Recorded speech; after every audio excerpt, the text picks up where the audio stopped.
اگر آپ چاہتے ہیں کہ آپ کامیاب ہوں دنیا میں بھی اور آخرت میں بھی، آپ کو مستقل کامیابی ملے، اس ویڈیو کو آخر تک لازمی دیکھیے گا اور اس چینل کو سبسکرائب اور لائک لازمی کر دینا۔ اللہ تعالیٰ قرآن مجید میں ارشاد فرماتا ہے، یا ایھا الذین آمنوا اتقوا اللہ، اے وہ لوگوں جو ایمان لا چکے، ڈرو اللہ سے۔ یہ کامیابی کا پہلا اصول ہے تقوی اختیار کرنا۔ حضرات محترم، چاہے ہم کوئی بھی کام کرنے جا رہے ہوں، اس میں کامیابی چاہیے اور مستقل کامیابی چاہیے، ایسی کامیابی جو صرف اور صرف دنیا کی حد تک نہ ہو بلکہ آخرت میں بھی کام آئے۔ تو ایسی کامیابی کے لیے اس کام میں تقوی اختیار کرنا ہے۔ مثال کے طور پر آپ کوئی کاروبار کرنے جا رہے ہیں، اس میں سود کے لین دین کے جو معاملات ہیں اس سے بچنا ہے، اور لوگوں کو دھوکہ دینے سے بھی بچنا ہے، جھوٹ بولنے سے بھی بچنا ہے، اور جھوٹی قسم کھانے سے بھی آپ کو بچنا ہوگا، اور اسی طرح ناپ تول وغیرہ میں کمی کرنے سے بچنا ہے۔ ایسے ہی تعلیم کا معاملہ ہے، آپ تعلیم حاصل کر رہے ہیں تو آپ اگر چاہتے ہیں کہ تعلیم میں آپ کو کامیابی ملے، کہ تعلیم آپ کے لیے دنیا اور آخرت میں کامیابی کا ذریعہ بنے، تو اس میں گناہوں سے بچنا ہے۔ امتحانات جب ہوتے ہیں اس میں نقل مارنے سے بچنا ہے، اسلام مخالف باتیں پڑھنے اور سننے اور دوسروں تک پہنچانے سے بچنا ہے۔ ایسے ہی شادی بیاہ کا معاملہ ہو تو اس میں گناہوں سے بچنا ہے، ڈول تماشوں سے بچنا ہے، ناچ رنگ کی محفلیں نہ سجائیں، اس سے بھی بچنا ہے۔ غرض کہ ہم کوئی بھی کام کرنے جا رہے ہیں، اگر ہم چاہتے ہیں کہ ہمیں اس کام میں مستقل کامیابی مل جائے،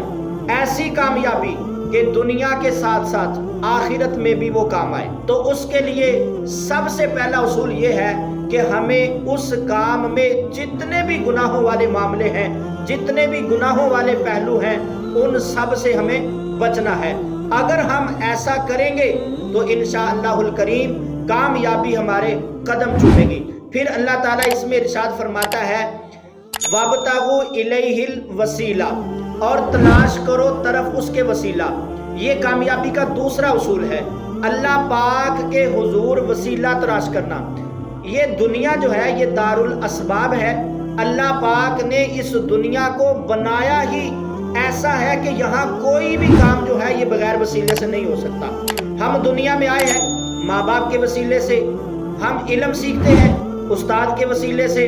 مال دولت رزق یہ جو ہمیں دیا جاتا ہے، ہمیں یہ جو ملتا ہے یہ کاروبار کے وسیلے سے، شفا ملتی ہے حکیموں اور طبیبوں کے وسیلے سے، یہاں تک کہ اللہ پاک نے ہمیں ایمان، قرآن اور اپنی رحمت بھی عطا فرمائی ہے، تو بلا واسطہ نہیں بلکہ یہ سب کی سب نعمتیں جو اللہ نے ہمیں عطا کی ہیں حضور سرور کائنات صلی اللہ تعالیٰ علیہ وآلہ وسلم کے وسیلے سے عطا فرمائی ہے۔ غرض کہ اس دنیا میں کوئی بھی کام جو ہے یہ بغیر وسیلے سے ہوتا ہی نہیں ہے، کیونکہ اللہ تعالیٰ نے اس دنیا کو دار الاسباب بنایا ہے۔ کسی صاحب نظر کی مجھ پر نظر پڑ جائے اور لمحہ بھر میں میں دنیا کا کامیاب ترین انسان بن جاؤں، یہ صرف ایک خواب ہے،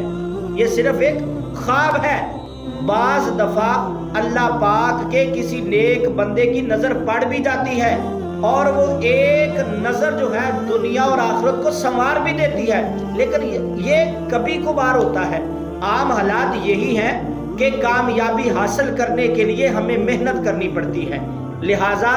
اگر کامیابی چاہتے ہیں تو خوب محنت کریں، اور یہ محنت جو ہے یہ کس انداز سے کرنی ہے؟ فرمایا فی سبیل، اللہ کے راستے میں۔ محنت کرنے کے بھی مختلف زاویے ہوتے ہیں، کچھ لوگ گناہوں بھرے کاموں میں محنت کرتے ہیں، کچھ لوگ فضولیات میں محنت کرتے ہیں، کچھ لوگ محنت تو کرتے ہیں مگر ان کا مقصد جو ہے وہ صرف اور صرف مال ہوتا ہے، دولت ہوتی ہے، دنیا میں عزت اور شہرت ہوتی ہے اور نام کمانا ہوتا ہے۔ اس سے بعض دفعہ کامیابی تو مل جاتی ہے مگر وہ کامیابی جو ہے عارضی کامیابی ہوتی ہے۔ جب تک سانس چل رہی ہے کامیابی ہے، جیسے ہی سانس ٹوٹی